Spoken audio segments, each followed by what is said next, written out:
Hello, my name is Roy, and today I'm going to make a short YouTube tutorial video on how to compare two columns in Excel. I'm going to show you an easy way and then a little more advanced way for when you need the little more advanced options. But before I get into that, if you're new to my channel, give me a like, give me a thumbs up, and subscribe. And when you subscribe, go down into the comments and write I subscribed so that I can show you my appreciation. It helps push my video out to more people that may help them, and it gives me an opportunity to thank you for subscribing and viewing my video, and I appreciate it. Okay, let's get into it.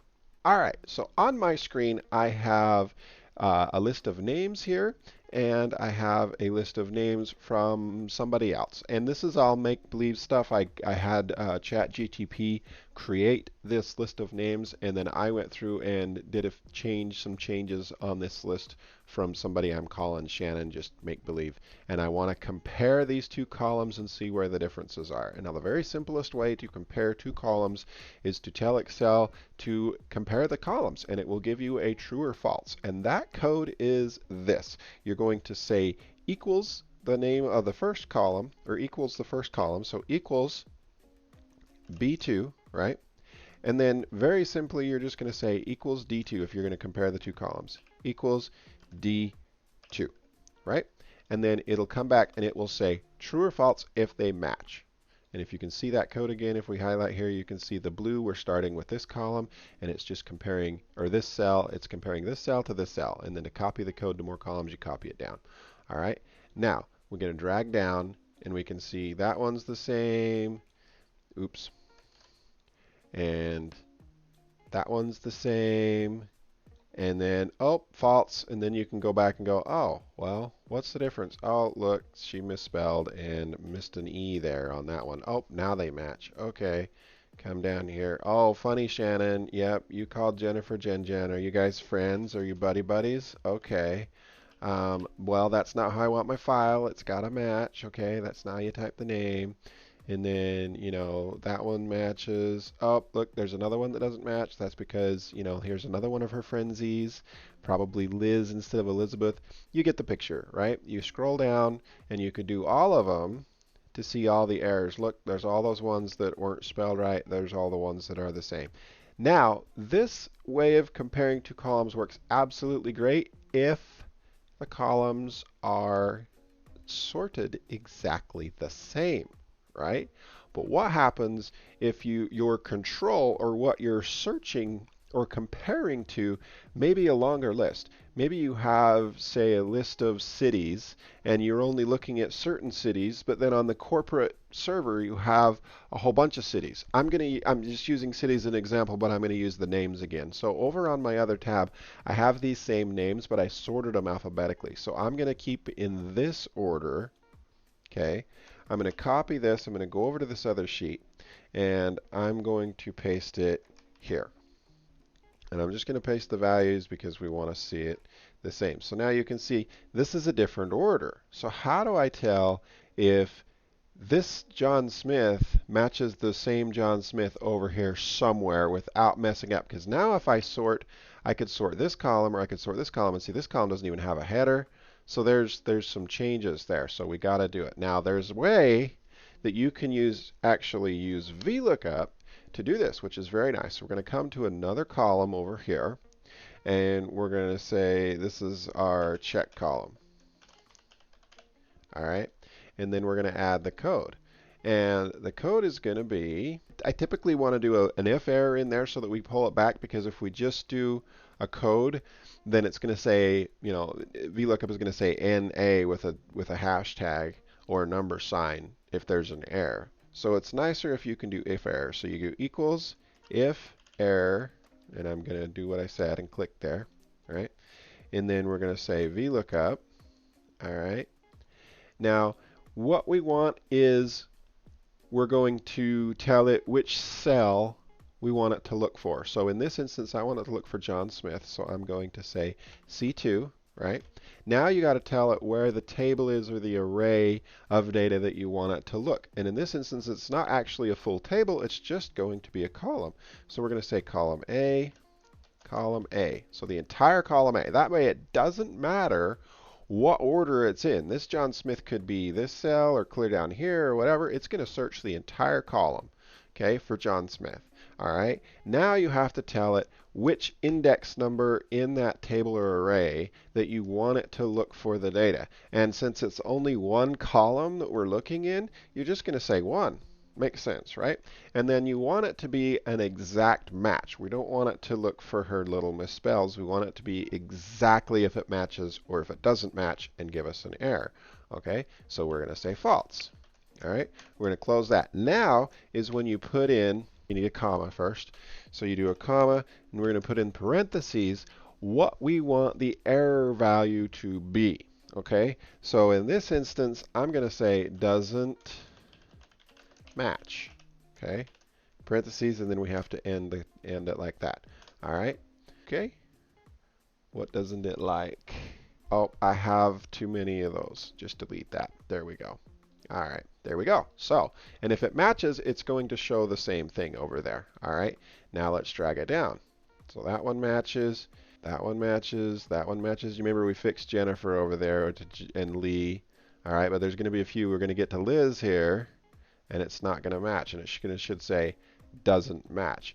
Now you could do something even funner, right? Since you have a specific thing typed in there, doesn't match. Okay, let's copy that. So select. We're going to copy, and this is kind of a bonus. I wasn't planning on doing this in this training video, but I'm going to do it because I like coloring things. I like things to pop. Now I have the entire column selected. You notice I'm going to go to conditional formatting, and I'm going to say new rule. Okay, and I want to format only cells that contain, and I want it to contain not a value, but specific text, and I want it to be containing doesn't match. And then the format, I want it to be bold, and I want it to be yellow, and it's going to pop up. Okay, now every time it gets a doesn't match with this code, it's going to pop up yellow. So see, those ones don't match, those ones do, and it pops it yellow. Now if I come in here and I change this, I believe it was Elizabeth, then you run the code again. Let's see if that, nope, doesn't match. Where's Taylor? Okay, this is alphabetical order. So I probably spelt it wrong because I'm not the best at spelling Elizabeth, but let's just do that. Now it matches. There we go. And, you know, Charlie is probably Charles. Yep. All right, and I didn't have to run the code again. It just automatically does it as soon as you hit enter once you make a change. And I believe this is Patricia. Yep. Christopher. All right.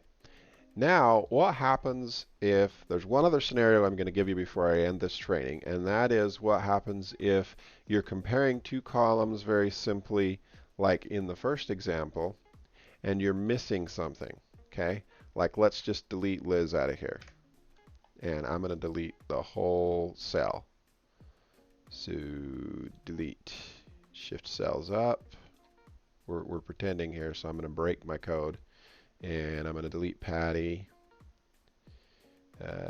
delete, shift cells up. All right, it's going to break our code. And actually, I'm going to get rid of our code for a second while I break the code. And I'm going to add somebody in here. Insert, shift cells down. And I'm going to add myself. All right, just for funsies. Okay, now, this is, again, when it's sort of the same. This would be easier with the VLOOKUP because you'd be able to really quickly see if it doesn't match. But then again, if you're missing it, then that's what I wanted to show you here because I use this quite often if I have lists that are sorted the same. So we're going to say equals B2 and equals, I don't know why I want to keep doing plus, D2, okay? And the answer is true. Let's drag it down, and I'm just going to double click and do the whole thing. Just really quick, we want to see, okay, now you notice everything down here is false, even though some of these would add up. So what's wrong? You got to come to the false and go, okay, look, there's Thomas, Charlie, and there's Thomas Charles. And for one, they're spelled wrong. For two, they're in the wrong order. So I'm missing somebody. I'm missing Elizabeth. So what you would do is you would say insert and shift the cells down and leave a blank. And that would let you know that, hey, I need to, whatever this list is, I need to go add Elizabeth to it. And then you have to come to the cell above, over here to the right, and rerun the code again. And see, now we got another miss. So that one's of course going to be false. That's fine, but this one should be true. It's not true because Charles and Charles. But then over here, look, we're missing Patricia. So we're going to come and we're going to do another insert, shift the cells down, come back up to here. Or you could even do the top. It doesn't matter. Just somewhere where there's not the other cell added. Because if you notice in here, you get off a cell if you don't. So you got to come to where they line up again. When you click on the formula up here, you can see the little boxes. You got to come to where the formula lines up again and rerun it. Okay? Remake it go down. There we go. Now we have a true. So now we know those are true. Those are falses with that line, and then we have a true. Now we have a false right here, and that's because, look, I was added. So we got to insert another column here. Shift cells down. And then if you clicked on this code, you'll notice they're off again. So we got to go above that, run it again. There we go. Now the list is in true order because you can see we have true, true, true, and we need to drag it down even further to finish it out. There we go. And now you can see these are where they don't match up. And the reason why is because either it's completely missing from the list, like these three individuals, including myself. Why am I missing? Or it's spelled wrong, right? Like Louisa instead of Lisa or Lisa. Lisa? I don't know. Anyways, that is how to compare two columns in Excel to quickly find, what is spelled wrong, what isn't correct, and also how to use VLOOKUP to compare two columns in Excel so that you can find an error when you have a lot more data to sort through. So like I said, if you are trying to pull from your company server or something and you have a list of criteria, maybe it's cities, maybe it's geography of some kind, maybe it's, manager names or something, and then you have a short list of those people and you want to just double check that they A, exist on the list, and B, maybe they're, spelled right or whatever, you can use VLOOKUP for that using that other code and the if error. And then also bonus, using conditional formatting to make it pop so you see where your errors are. Hope you found this video informative. Feel free to save it for when you need it later and send it to somebody who could use it to help them better in their work life and, be more efficient so you have more time. All right. Thanks for watching. Don't forget to like and subscribe. Have a beautiful day.